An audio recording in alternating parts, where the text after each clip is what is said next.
Hey Calvary Kids, I'm Mr. Derek. And I'm Miss Kylie, and we are so excited you decided to join us for Kids Church.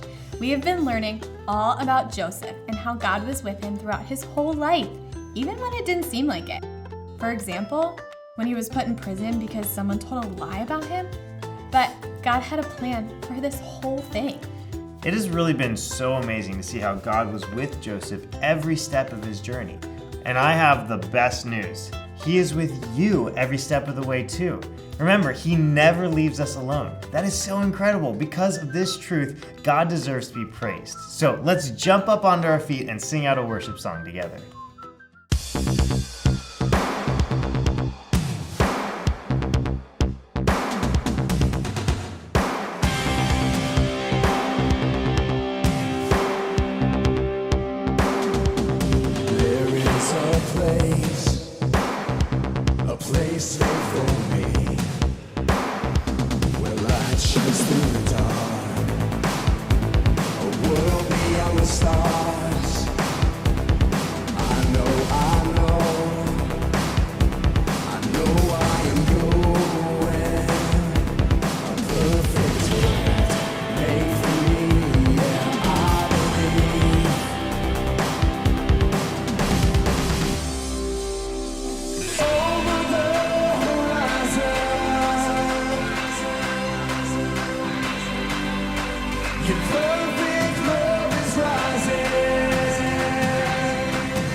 Thanks so much for singing with us and praising our God.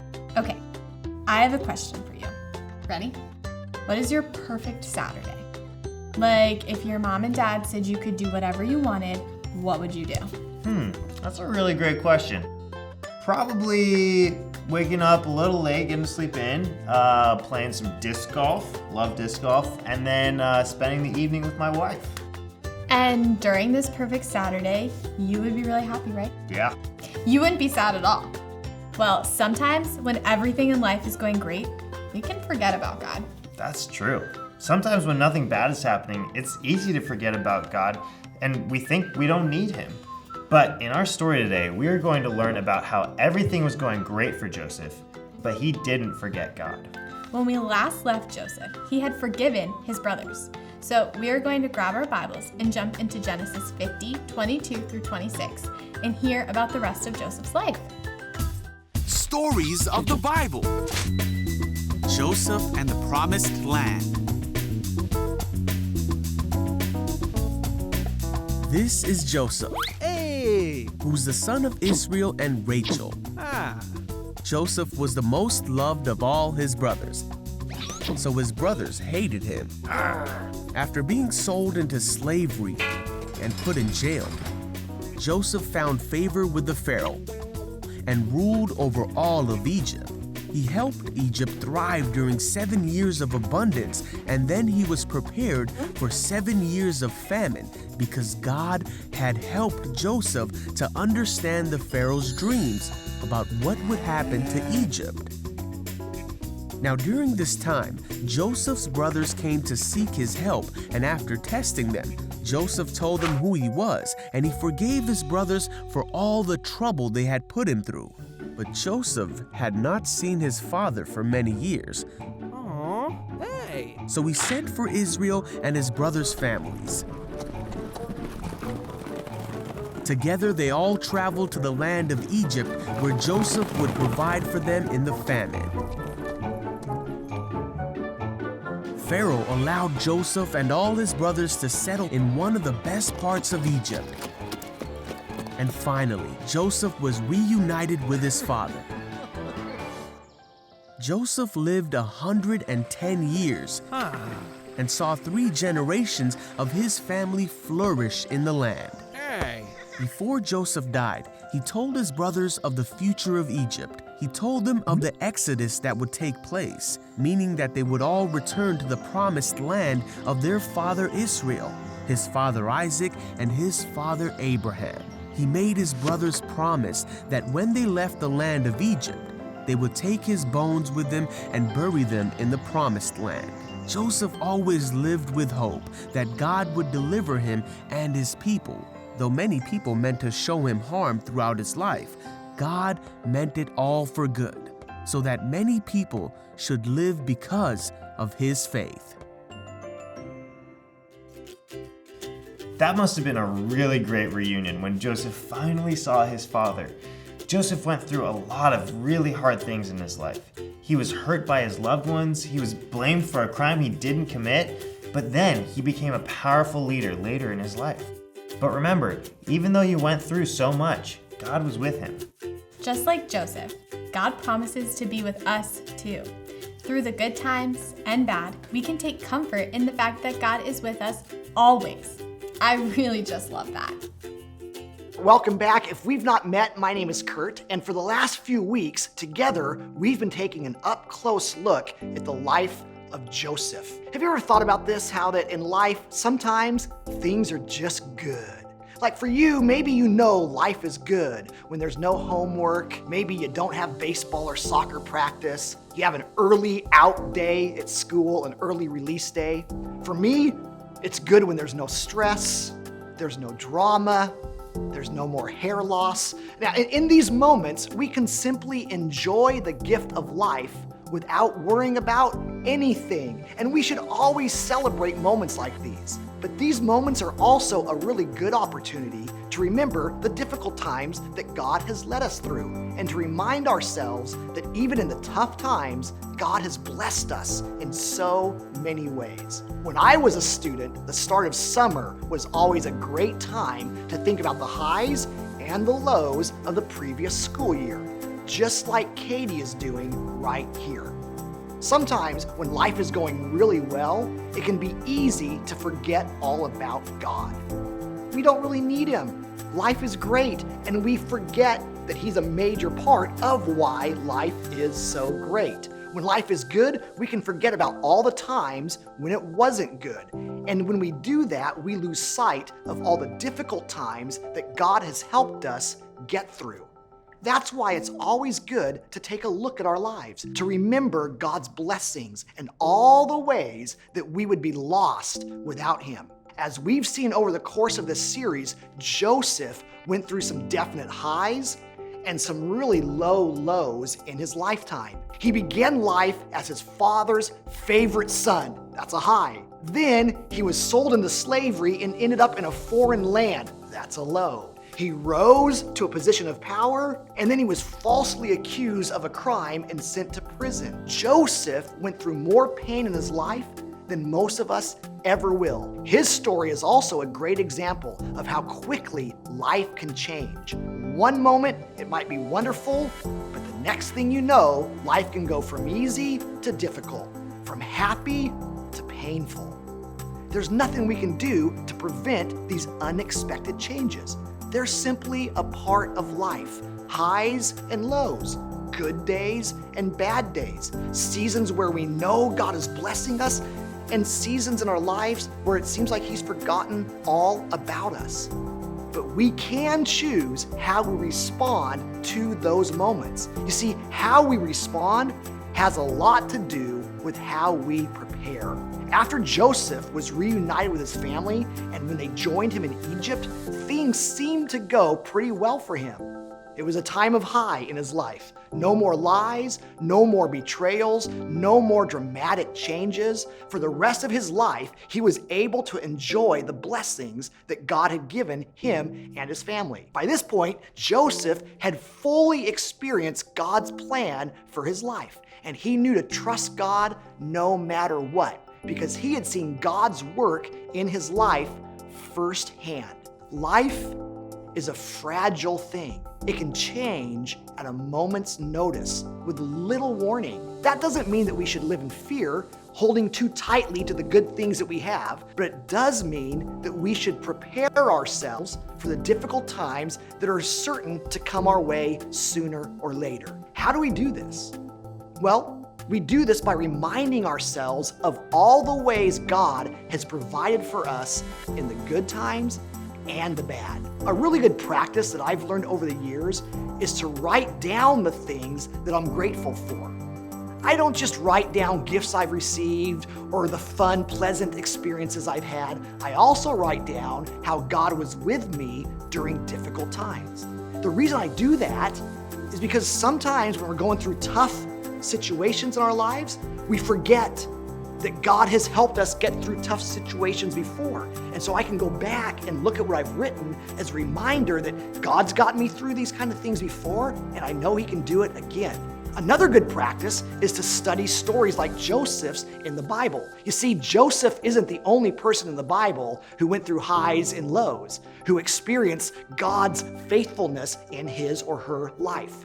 And by studying the lives of other Christians and other biblical figures, we can learn how they navigated the difficult moments in their life. We can see how God provided for them even in their worst moments. If you have a Bible at home, you might want to ask a parent or a church leader on what they think you might want to read so that you can read more and more examples of how God has been with people all throughout their lives, especially in the difficult times. Now, I hope that every single one of you is experiencing a really great, happy stage of life right now. But remember, whether life is good or bad, God is with us no matter what. Thanks for coming this week. I hope to see you all very soon. I love the idea of writing down all the ways that God has blessed you. This is something that I try to do pretty often. Remember how I told you guys that I keep a thankfulness journal so I can remember all that God has blessed me with? It is something that I love to look back at in hard times. We can also do this as we read about other Christians and biblical figures as they navigated difficult moments in their lives. We can see how God provided for them even in their worst moments. By learning about Joseph, you can see that God provides for him and never left him alone. And there are so many other people that we can read about and learn how God provided for them. Remember, God is with us, not only in the bad times, but in the good times as well. And He deserves to be praised in both of those times. God promises to be with us forever because He loves us so much.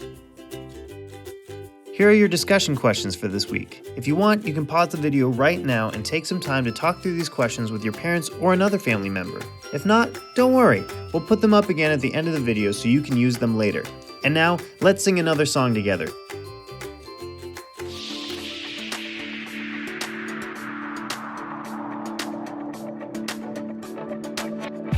This life is a journey, a path made for me. With every step I take, as I run this race, I'm becoming the person you call me to be. A child of God, a life redeemed. So I set my eyes on you, Jesus, I'm ready, and ready to go. Where you lead, I'll follow. Where you lead, I'll go.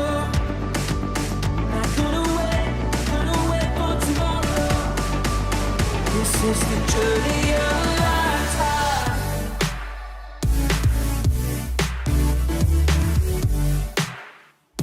The journey of a lifetime.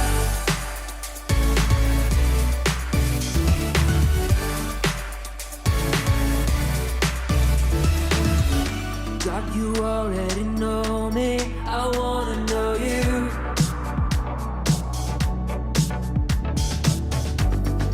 Help me grow stronger and discover the truth. I'm ready, let's go. Where you lead, I'll follow. Where you lead, I'll go. Not gonna wait for tomorrow. This is the journey of a lifetime.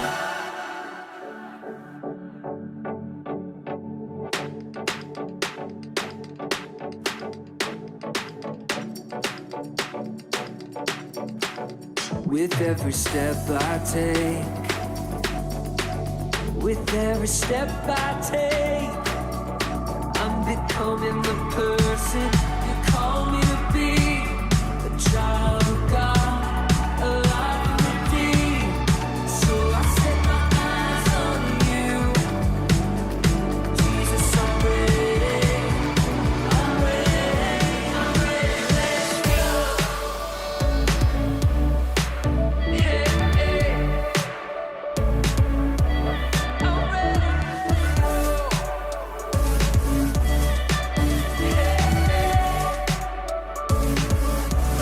I'm ready to go. I'm ready. Where you lead, I'll follow. Where you lead, I'll go. Gonna wait for tomorrow. This is the journey of a lifetime. Journey of a lifetime. The journey of a lifetime.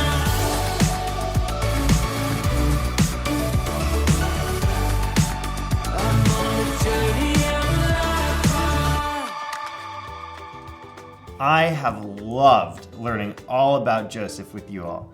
I just love to see God's plan and how it worked out in Joseph's life. So thank you for joining us. I am so excited for next week because we are going to learn about one of my all-time favorite characters in the Bible. But you will have to come back next week to learn who it is. But he might have been in one of these. Remember, God is with us even when things seem to be going perfectly and even when things are going terribly. I hope you guys have the very best week. Bye.